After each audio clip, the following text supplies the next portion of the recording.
Commander Jothik's four eyes widened as he stared at the tactical display, his chitinous fingers trembling against the holographic interface. The fortress, their impenetrable fortress, was gone. Not damaged. Not breached. Gone. Report, he hissed, his translator struggling to convey the mixture of disbelief and rage in his voice. Sub-Commander Vreel approached cautiously, his scales rippling with nervous bioluminescence. Sir, the human incursion force has withdrawn. They've retreated beyond our sensor range. Incursion force? Jothik's mandibles clicked rapidly. How many battalions did they deploy? Vreel's silence was deafening. Answer me. Sir, intelligence indicates it was a reconnaissance unit. 6 individuals. The command center fell silent.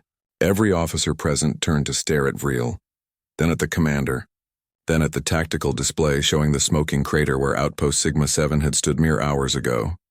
6. Jothik repeated, his voice dangerously quiet. 6 humans destroyed a fortification designed to withstand orbital bombardment. 6 humans neutralized 400 of our finest warriors. Yes, sir. Jothik's fist slammed against the console, cracking the crystalline surface. 3 months. 3 months since the collective had made first contact with humanity, and every encounter had been a lesson in humility. The humans didn't have energy shields. Their ships were slower than collective vessels. Their weapons were chemically propelled pieces of metal, primitive by any standard, yet they kept winning. Play the recording, Jothik commanded, from the beginning. The holographic display shimmered, reconstructing the battle from multiple sensor feeds. Outpost Sigma 7 materialized in the air, its towering walls bristling with plasma cannons and kinetic barriers. The timestamp showed 0400 hours station time. The first indication of trouble was subtle, a power fluctuation in the southern sensor array. The duty officer had logged it as a minor malfunction. 17 seconds later, the primary communications relay went dark. Then the humans appeared. They moved like shadows given form, their dark armor seeming to absorb light itself.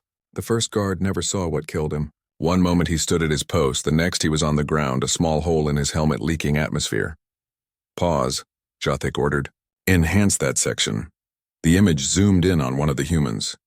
The figure was smaller than the average collective soldier, yet moved with a fluid grace that seemed almost choreographed.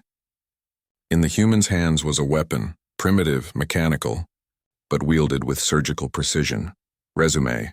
The humans split into 3 teams of 2, moving with a coordination that suggested either psychic communication or years of training together. Probably both, Jothik thought bitterly. Team 1 disabled the power generators. Team 2 systematically destroyed every communication node. Team 3 did something that still made no sense. They infiltrated the armory. Foolish, Sub-Commander Vreel had said when they first reviewed this footage. Why would they need our weapons when they brought their own? But they hadn't taken weapons.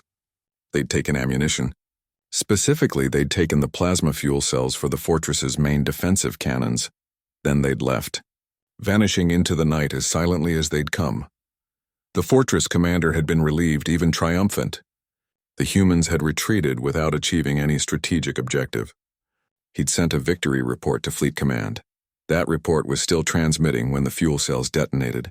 The humans had turned the fortress's own power source into a bomb, placing the cells in precise locations throughout the structure's foundation.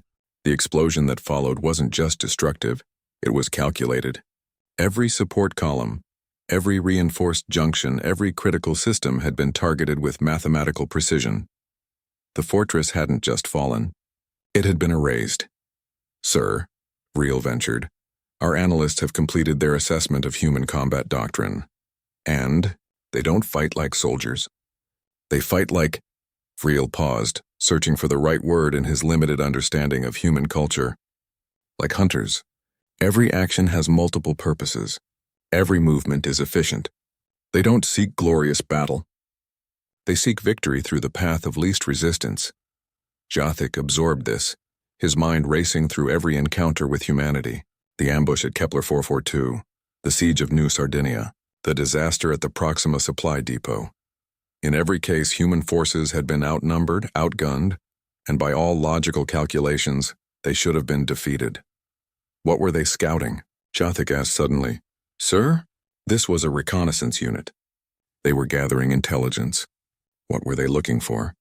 Friel's bioluminescence flickered nervously. We don't know, sir. Then find out. Pull all sensor data from the engagement. Every transmission, every scan they made, every system they accessed. I want to know what those 6 humans learned about us. As Vreel hurried away, Jothik stared at the frozen image of the human soldier. Behind that featureless helmet was a being he was beginning to understand he'd never truly understand. Humans didn't just adapt to warfare, they seemed to thrive in it. They treated combat like a science, constantly experimenting, learning, evolving. And that, Jothik realized with growing dread, was why they were winning. A new message flashed across his console. Fleet Admiral Korvan wanted a briefing on the Sigma-7 incident. Jothik would have to explain how 6 humans, 6, had accomplished what an entire collective battle group would have struggled to achieve. He thought about the human military structure he'd studied. Scouts were the lowest tier of their combat forces, lightly armed, minimal support, sent ahead of the main army to probe defenses and gather intelligence. If this was what humanity's scouts could do, what horrors would their actual soldiers unleash? The holographic display flickered again, showing new data streaming in from border sensors. Multiple human ships were moving toward collective space, not the massive dreadnoughts or carrier groups that the collective had prepared for. Smaller vessels. Scout ships, hundreds of them. Jothik's hands trembled as he opened fleet-wide communications. The collective had made a fundamental error in their understanding of humanity. They'd assumed human forces operated like their own, with clear hierarchies of strength where scouts were weak and frontline soldiers were powerful. But humans didn't think that way. To humans, every soldier was a weapon. Every unit had a purpose, and their scouts weren't the weakest members of their military. They were the warning of what was to come. All stations, Jothik broadcasted, his voice carrying across 17 star systems, go to maximum alert. The humans are coming, and if their scouts can do this, he didn't finish the sentence. He didn't need to. Every commander in the collective fleet understood the terrifying implication.